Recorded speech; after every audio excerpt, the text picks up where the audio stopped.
Salve meus amigos, eu sou Henrique Massaro, hoje é segunda-feira, dia 6 de janeiro e não se fala em outra coisa no Brasil a não ser a vitória da Fernanda Torres no Globo de Ouro ontem, domingo. Eu já postei vídeo repercutindo a vitória dela, falando da minha reação, mostrando inclusive a minha reação, fiquei realmente muito feliz.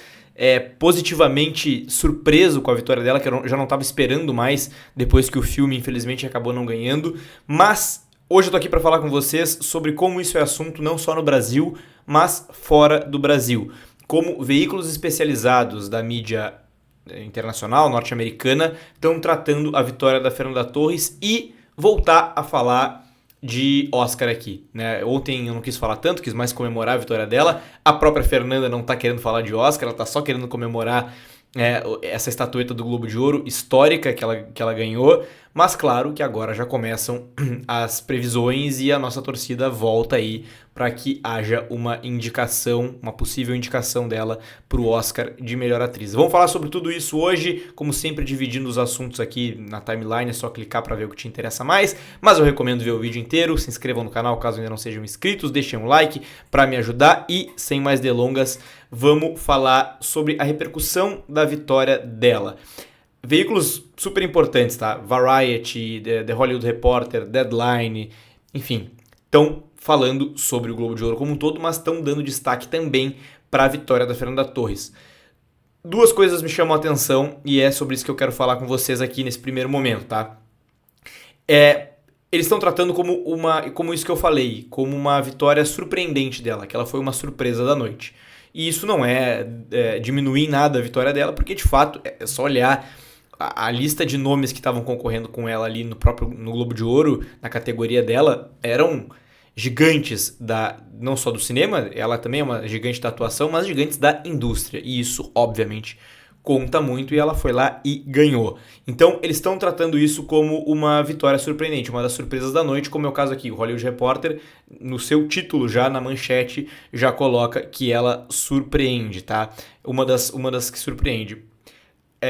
Demi Moore também tem sido falada como surpreendente e tal, né, pela categoria dela ali, mas a Fernanda Torres acaba surpreendendo mais e os veículos têm repercutido também a reação de surpresa da Fernanda, como a gente viu ali ela abrindo a boca e não acreditando. Além do Hollywood Reporter, aqui a Variety dedica um trecho importante dessa matéria a falar sobre como a Fernanda Torres surpreendeu a todos com a sua vitória, né? Aqui fala um pouco sobre o filme e tal, e diz muito sobre como ela mesma se mostrou, né, se mostrou surpresa. E fala bastante sobre o filme também, tá? Esse é um ponto que eu queria destacar primeiro. A imprensa tem tratado como uma boa surpresa aí, como uma surpresa boa, né? Óbvio, o fato dela ter vencido uma das surpresas da noite. E uma outra abordagem que está crescendo muito, e eu acho que ainda é mais legal de falar aqui, é essa aqui que a própria Variety também faz.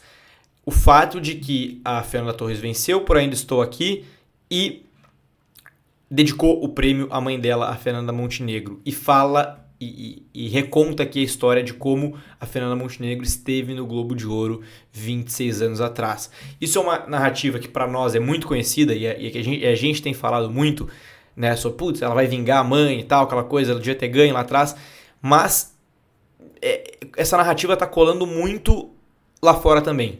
Antes mesmo dela vencer, as duas estamparam matéria juntas no New York Times e tal, falando sobre essa história toda, de como ela teve na temporada de prêmios a Fernanda Montenegro e agora a filha também chegou nesse patamar aqui e tal. Não com esse discurso da vingança, isso é mais um folclore nosso, mas a narrativa toda tá muito presente na cobertura da temporada de premiações internacionalmente falando. Ela fez questão de agradecer, né, de dedicar o prêmio à mãe e falar que a mãe esteve lá 26 anos atrás, e a imprensa está repercutindo isso. Então eu acho que isso pode ser um discurso que vai crescer ainda, sabe? A gente já está vendo alguns lugares falando sobre isso. Eu citei a Variety, mas tem também aqui, por exemplo, o Deadline, no título aqui. Brasileira Fernanda Torres dedica o Globo de Ouro para a mãe dela, que foi nomeada 26 anos atrás. E aí fala sobre, né, sobre aquele belo discurso dela de que a arte persiste, perdura ao longo da vida. E aqui é uma matéria falando especificamente sobre isso, né? E destacando que ela ganhou de nomes como Nicole Kidman, Angelina Jolie, e a gente poderia citar outros, Kate Winslet e tal. E aqui fala, né, a matéria em si conta a história da ida da Fernanda Montenegro lá em 99 pelo Central do Brasil.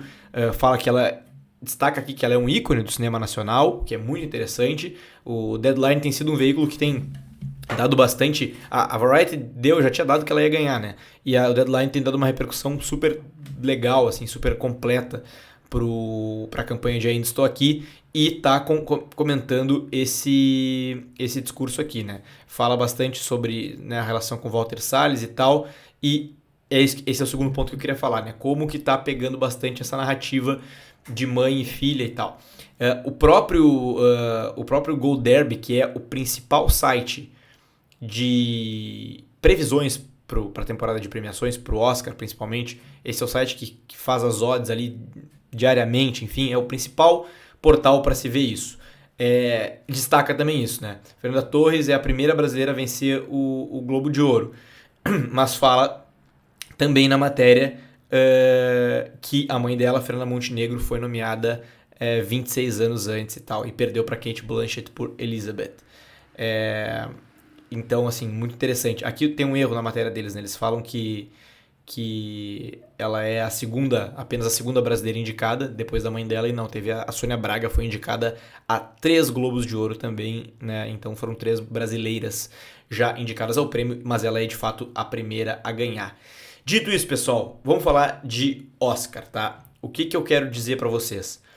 Eu dizia que era extremamente importante uma vitória dela no Globo de Ouro para que ela pudesse ser considerada, né, para que ela pudesse entrar aí na lista de indicadas ao Oscar. Por quê? E eu não quero me estender muito sobre isso porque eu já falei no vídeo anterior.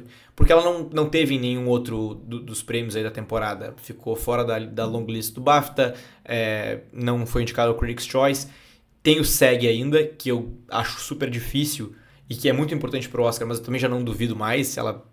Uma indicação, sim, aí eu daria... o favoritismo dela para estar no Oscar aumentaria muito. Mas o Globo de Ouro, considerando que ela não teve nesses outros e que o SEG é muito difícil, é muito relevante para que ela seja mais notada. E aí é um outro ponto que eu queria chegar, tá? O que acontece agora? Agora a gente começa uma nova fase, né, de campanha falando de Oscar, que começa suas votações em seguida, agora ainda em janeiro, né? O que deve acontecer agora isso é a atitude mais, né, mais lógica a ser feita, é que a distribuidora, né, a Sony Pictures, que é quem faz a campanha do filme, invista pesado no nome dela em campanha. Inicialmente, eu já falei sobre isso, não sei se foi aqui, se foi no Instagram, houve uma divisão assim de atenção, né, entre o destaque que a Sony deu para ela e para Tilda Swinton, atriz de O Quarto ao Lado, que também é distribuído pela Sony e que também estava indicada concorrendo junto com a Fernanda. No início houve uma estratégia de investir mais no nome da Tilda. Agora, considerando que a Fernanda venceu da Tilda, eu acho que faz todo sentido que se invista muito pesadamente no nome dela nessa nova fase, né? E é sempre importante dizer, o próprio Gold Derby diz, o Oscar ele não é uma corrida de curta distância, ele é uma maratona. Então, agora teve recentemente uma nova exibição para membros da academia, então agora tem todo um novo processo que precisa ser feito. E a gente vê como tudo se desenha para que isso aconteça.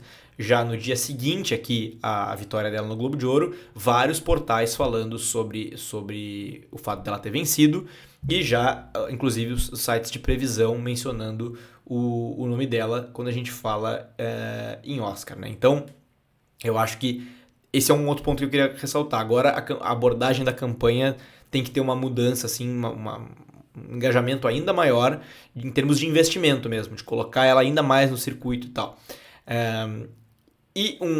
Tem um outro ponto sobre isso, tá? Só antes disso, eu queria comentar aqui, o próprio, né, Gold Derby, ela ainda está em 7º nas odds aqui do Gold Derby. Ela está atrás de todos esses nomes aqui. Mas, por exemplo, está na frente da Nicole Kidman. E eu não duvido que isso mude nos próximos dias, tá? Vamos ver. Se ela receber uma indicação ao SEG, com certeza. E aí, com certeza mesmo.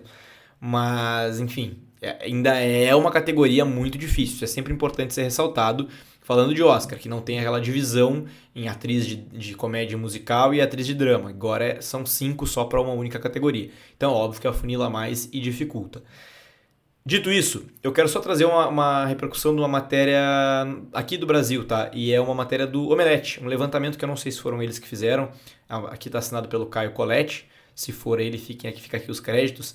Que é o fato do seguinte: o Globo de Ouro, ele não é, eu sempre falo isso, ele não é um termômetro relevante para o Oscar, costuma acertar no geral 50%, é coisa pouca, mas tem essa questão peculiar aqui de que no ponto de vista de visibilidade é muito importante para Fernanda Torres, mas tem um outro ponto que eles trazem aqui que é uma questão estatística, que ao longo de mais de 80 anos da história do Globo de Ouro, somente 2 vezes a vencedora do prêmio de melhor atriz em filme dramático ficou fora das indicações do Oscar, não foi indicada ao Oscar. Então, assim, é um percentual realmente muito, muito baixo. Isso quer dizer alguma coisa? Não necessariamente, mas estatisticamente falando, sim. E ainda a matéria do Caio aqui ainda coloca que as 2 vezes em que isso aconteceu, da vencedora ficar de fora do Oscar, ainda teve questões bem específicas, né?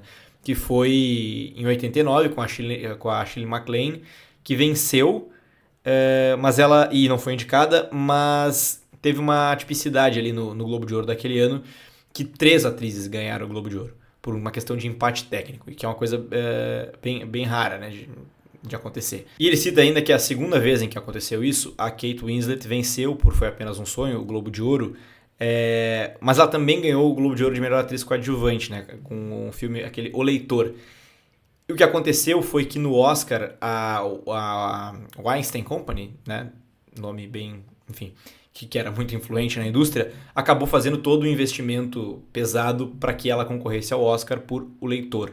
Né? Até ela ganhou por coadjuvante, mas eles tentaram para melhor atriz no Oscar, naquela famosa ali, enfim, questão de diferença de categoria, e acabou não investindo, né, na campanha dela para Foi Apenas um Sonho. Então tem um contexto bem importante a ser ressaltado aqui de por que essas 2 vezes em que a vencedora do Globo de Ouro sequer foi pro Oscar, né, tem esses 2 pontos. Então, assim, é mais uma coisa para se confortar. Estatisticamente falando, quem vence o Globo de Ouro de melhor atriz de drama vai pro Oscar. Então agora a gente precisa aguardar, segue a torcida e não só isso, segue a campanha, que é super relevante de continuar nesse momento. Beleza? Era isso que eu tinha para dizer. Até o próximo vídeo e tchau!